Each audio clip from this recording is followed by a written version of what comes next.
if I have that correct. Yes, ma'am. So let's expand the scope even further. You've known Joe Biden, interacted with Joe Biden since on a semi-regular basis since 2009. Is it your testimony here today that Joe Biden's competency is the same from 2009 to today? What I will say is, when I served with him in the 4 years of this administration, he was more than competent to do the job. This is someone who woke up every morning focused on the American people and delivering for the American people. And that's what I saw. I saw someone who cared and did that in a very focused way. And you know, that's why I was honored and privileged to have worked in this administration. And I understand that you believe that he was competent the entirety of his term. I'm asking you, did you see a change in from 2009 to 2025 in Joe Biden's competency? No, I did not. This is someone who, if you're in a room with him, when I was in a room with him during the administration, when I came in to talk to him about whatever issue that he wanted to know about, this is someone who had a conversation with me back and forth, who was very engaged, who was very aware of what was happening in the press, sometimes more aware than I was. And we would have that discussion. And that was my exchange. And that was what I experienced in the 4 years that I worked for this president. Do you believe that Joe Biden became a less adept debater from the time that you began knowing him to 2025? So I will just use his own words. He said himself he wasn't as good debater as he used to be, or he wasn't speaking as well as he used to. That's something that he said. He actually spoke to. What's up, everybody? Welcome back to the channel. Yes, folks, I fully intend on beating this dead horse until there is absolutely nothing left. So let's follow the line of logic here. Okay, she says that, oh no, he hasn't lost any capabilities or competency, if you want to call it that, ever since 2009. She didn't notice any decline whatsoever, but then goes on to say, in his own words, he doesn't speak as well as he used to now. Once again, a normal person, somebody with a average IQ even, would hear that and think, well, I wonder why that is. Why does he not speak as well or as affluently as he used to? Maybe because he's getting older and getting more and more senile. Why do people start speaking not as well as they used to? Wonder why that is, but she never thought that. She never thought at all.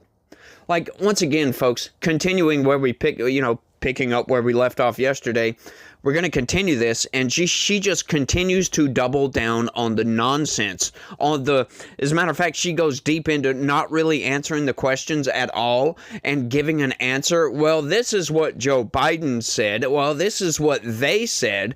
Well, no, they don't care about what all these other people thought. None of that nonsense. We want to know what you think. What is your opinion on this matter? Oh, well, I don't speak for the American people. Yeah, but I'm sure you have an opinion as to what the American people are thinking, right? Like, I can make just a supposition on what the vast majority of Americans think, right?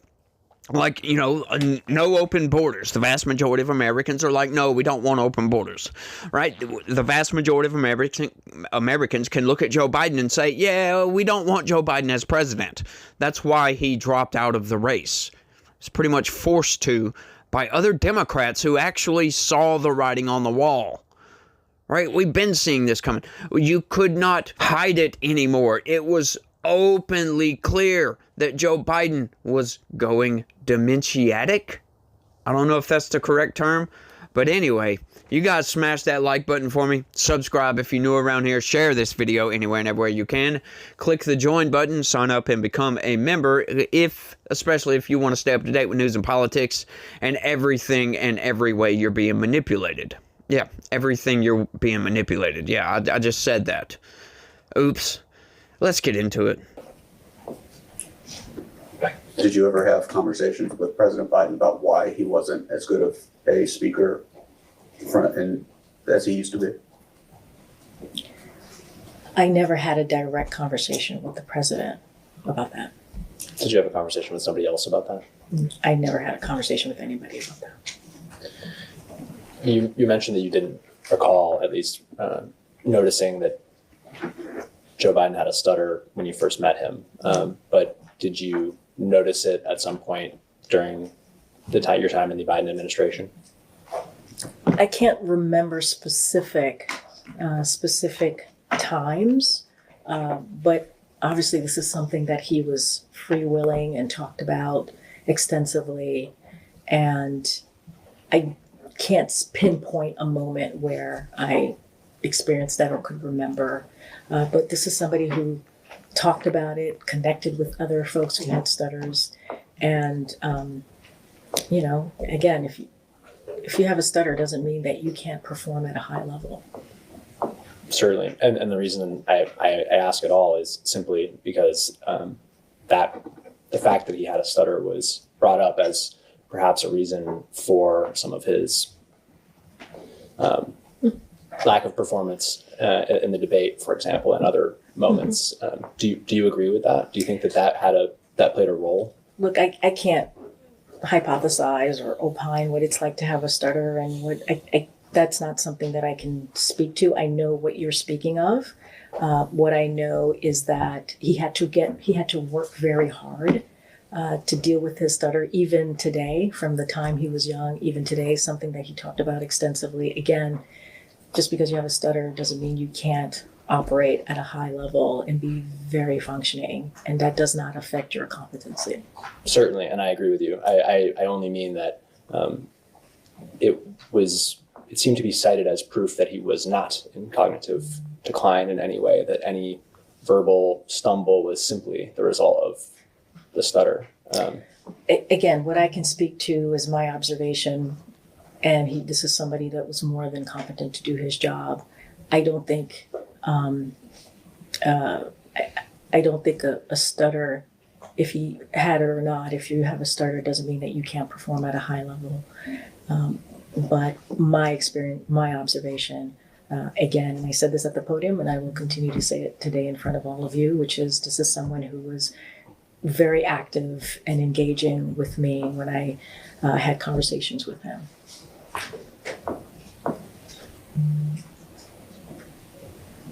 Do you think that you mentioned that the press was very concerned or brought up frequently President Biden's health or these related issues of his cognitive abilities or fitness to serve? Do you think the American people were also concerned about that?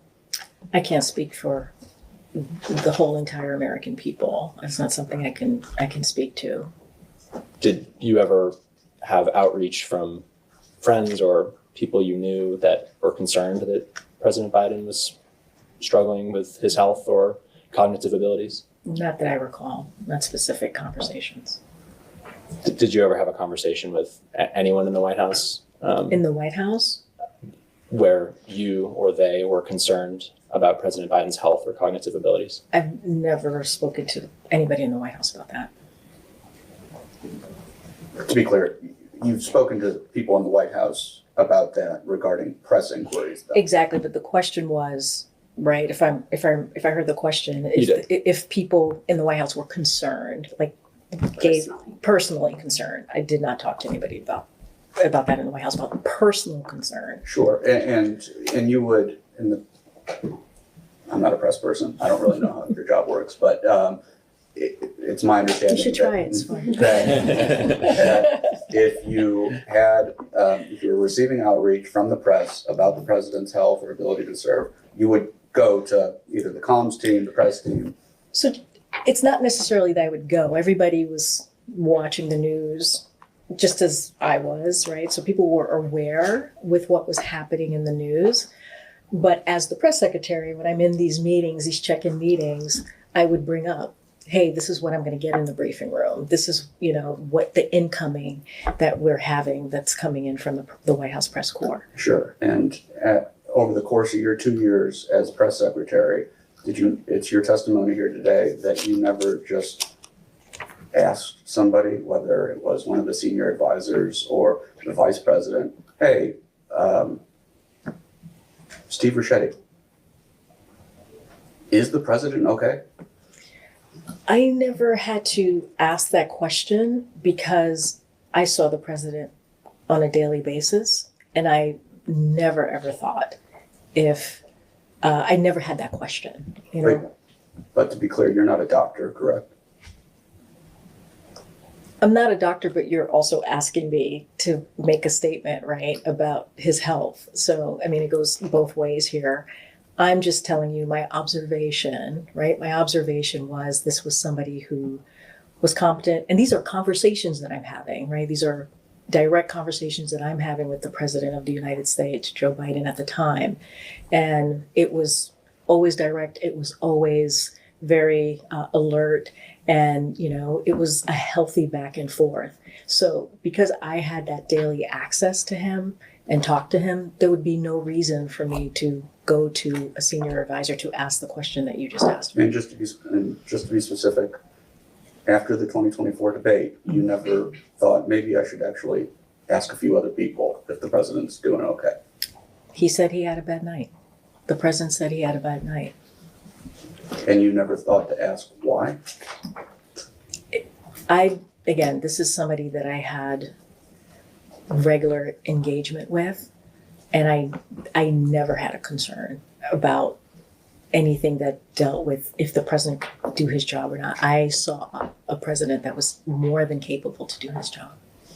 So I understand you had frequent interaction with President Biden, but for those in the White House that didn't, were you aware of any of them coming to you or to anyone else? They did not come to me. Are you aware of anybody raising concerns about President Biden's health with another senior advisor? No, I was not. So as far as you know, the White House, nobody in the White House had concerns about the president's ability to do his job. I'm one person out of hundreds of people that work for the president of the United States. I could only speak for myself and my observation and my engagement with people. That's all that I'm speaking to today. But you were the spokesperson for the White House, so I would think that you might have an ear for what people in the White House were doing or saying. And did nobody ever come to you with any concern and say, Ms. Jean-Pierre, is the president okay? No one came to me and said those exact words. That's not a conversation that I had with anyone. What I can say is that my observation, again, I'm one person, and my job was to share information that in a transparent way that reporters and the American people needed to know. I did not have those very direct, you're talking about very direct conversations with people, and I didn't have them. Do you think you shared information, that the White House shared information directly and clearly regarding the president's health or ability to do the job? Yes. Okay, folks, so I think I may have figured this thing out, right? Like, she keeps talking about, nobody ever questioned his competency whatsoever. I've never had any discussions like that with anybody, and we communicated very, very intently to the American people that, Joe Biden's fine, and he's dealing with a stutter, right? So I think I figured this out, folks. They knew he was going senile. Why question it? If your grandfather's been going senile for the past 5 years and he's really going downhill quickly, you don't go and have a conversation with somebody like, I'm not sure if grandpa is mentally competent. We don't have, because we can see with our eyes, folks, everybody saw this. It's just the fact that Democrats were denying it time and time and time and time again. They refused to admit that Joe Biden, he's not there anymore, right? They go back to 2009 specifically, and that's an interesting date, if you ask me, right? Because, that's when he became vice president or whatever, and started his whole vice presidential run, or you could say his run up to being the president in 2021, sorry. Okay, so I found that date fascinating. So I went to go and look around to see if I could find some speeches, and honestly, there's not a lot there that I could find. But I didn't get a one-for-one, folks. But what we're going to do is compare and contrast Joe Biden from 2007. Now, He's speaking at some community center to some senior citizens, right? And he's talking about, oh, what is this? The topic is fascinating, for one, coming from Joe Biden. It's very fascinating. But notice the stutter, if you will, or lack thereof. Check this out. But I don't go for this idea of having the allowance of a significant increase, several 100,000 people a year, to take regular jobs, particularly in the construction industry. When you have another 300,000 people competing to hang drywall, figuratively speaking, or to carry bricks up a stairway up to the 15th story of a building, or to do a lot of other work in the construction area, guess what it allows the employer to do? Keep the wage lower. We have plenty of Americans that take those jobs. We don't have Americans who aren't willing to take those jobs. But the reason why the employers want this extra influx on a temporary basis, in my view, is it drives costs down. That's not fair to Americans. So you have to hold employers responsible in this measure here. Hold them responsible that they have to hire Americans first. So if we would have gotten that Joe Biden in 2021, when he became president, right, he would have kept Donald Trump's border policies the same. He's talking about going after companies that are hiring criminal aliens, that you're going to undercut American citizens. They're going to go without jobs because this is jobs that American citizens can do. Like, are you effing kidding me? How did his position change that much in what, 13, 14 years? Like, that's a massive difference right there. Like, that's pretty much night and day. Now, let's compare a little bitty old Joe Biden from, I don't know, 2022, 2023. Check this out.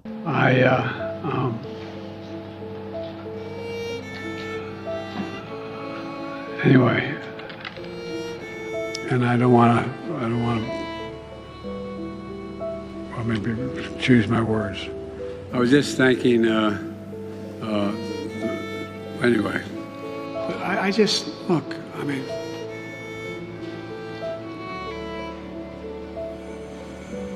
Putin's kleptocracy, yeah.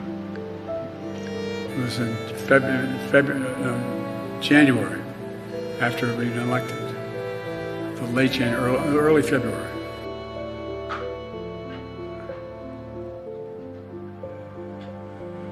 He said, it's not, we lead, not just, well, I won't go into it. Here's what drives the driver in the states that are affected. Here's what you can do, the driver. Yeah, so that's kind of flabbergasting. Yeah, that's not a stutter, by the way. And that's what they're doing here. They're lying, folks. They're trying to make everybody believe that, oh, that was a stutter. And he's been dealing with that his whole life. I mean, she even expounded upon again that he used to go to people and say, you know, so they could have discussions about their stutter. I mean, come on, people. Does that make any absolute sense at all? Like, it's making me lose my freaking mind. It seriously is. Like, I can't even speak right now because I'm so incensed by the lies coming from these people that even after everything is over with, they're refusing to admit the truth. They're refusing to admit that Joe Biden, you know, the lights were on, but nobody was home, essentially, that he wasn't in charge. Oh, AutoPen was running the freaking country. And that is why I love absolutely that Donald Trump changed out Joe Biden's portrait with a portrait of an AutoPen machine, for crying out loud. It's very, very fascinating. And these people are all scumbags. They're all swamp monsters. And every single one of these people need to be locked up in prison. But hang on just a second. Did they commit any crimes? That's the question that we must ask ourselves, folks, because, you know, you could say that perpetrating a fraud on this scale to the American people by lying to them, making everybody think that Joe Biden was just fine. Oh, wait, well, what you're seeing on the cameras, that's not really what Joe Biden is like behind the scenes. They kept saying, oh, he's a dynamo in the background. He's so focused. He's this, he's that. He's the most sharp, most intelligent. He's the best I've ever seen him. Does the president have the stamina, physically and mentally, do you think, to continue on even after 2024? Die! you're asking me this question. Oh my gosh, he's the president of the United States. You know, I can't even keep up with him. The most difficult part about a meeting with President Biden is preparing for it, because he is sharp, intensely probing, and detail-oriented and focused. I can testify because I've been working very closely with this president for the past 2 years. I've been knowing him for 30 years. And I'm telling you, this guy's tough. He's smart. He's on his game. Joe Biden has vision. He has knowledge. He has a strategic thinker. The president is focused. He's detail-oriented. He's always thinking about the big picture. He is engaging. He is capable. He has an incredible record as president. And I'm often with him on foreign trips. He's at the top of his game. So he has a vision. He has knowledge. He has judgment. He has a strategic thinking. I met with the president, I don't know, 5 or 6 weeks ago, and he seemed fine to me. I have complete confidence in the president. I have watched him expertly guide meetings of staff and cabinet members. I could not have more confidence in the president. I would just tell you that I meet frequently with the president, and every single time I meet with him, he is just fine. That's what we got from his cabinet, for crying out loud, and it's utterly ridiculousness. Like, you're trying to make me believe that Mexico invaded America and won, and we are currently sitting in Mexico right now. That's what you're trying to make me believe. It's like, no, that's not really true. I think it goes the other way around with this. I think America invaded Mexico, and Texas is now part of the United States of America, and it's not part of Mexico as a matter of fact. But these people, they don't understand what facts are, I don't think. You know, she's doing a very good job at dodging these questions. I'm not going to lie about that. Like, this whole time I've been watching this thing, I've been kind of on the fence, trying to go either one way. Is she, like, really smart, doing a really good job at dodging questions, or is she really dumb and just getting lucky? You know what they say, folks. You know, you'd rather be lucky than good. And, hey, you know, it is what it is, and I don't know which one she actually is. If she's smart, or she's just getting lucky with these questions, and these people aren't pressing her nearly as much as they should be. But once again, folks, this whole deposition is like 3 hours long, and we're only like an hour and something into it. So we'll see what comes next. I'll see if I can find any more interesting clips, which I'm sure I will, because I've already found 3 10-minute segments just within the first hour, right? So I imagine the next 2 hours are going to hold something good, but you would think that at this point, we've already gone over pretty much everything of any substance. But there's 2 hours left. I really don't know if there's something else on this video. Like, I haven't scanned the whole thing yet, folks.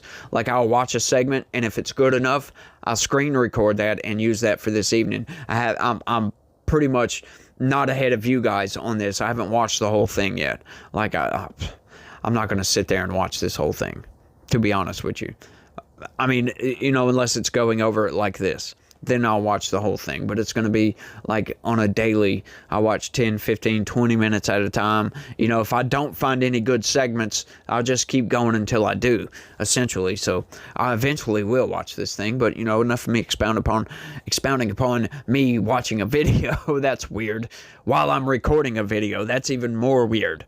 Whoa, I didn't even think about that just now. Like, I'm breaking down and explaining how I'm going to watch a video whilst recording a video that I haven't uploaded yet that you are now watching. So you are watching me on a video talking about watching a video and recording a video all at the same time.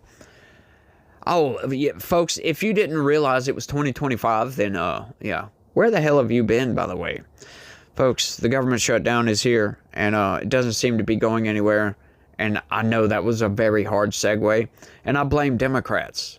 Absolutely. Let me know who you guys blame for the damn government shutdown. You blame it on spineless Republicans, or do you blame it on the smarmy Democrats? Either one, doesn't matter. Let me know down in the comment section.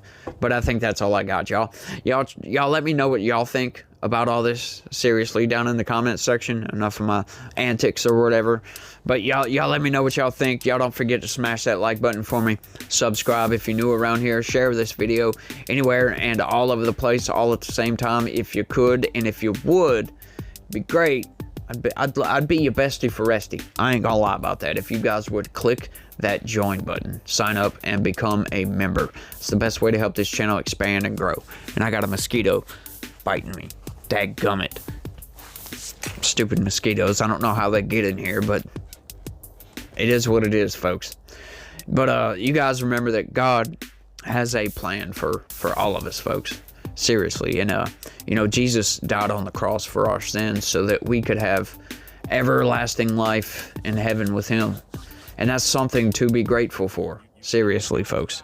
And it's a good time to be alive, if you will. But you guys, y'all try to have a good day and stay legitical. Peace.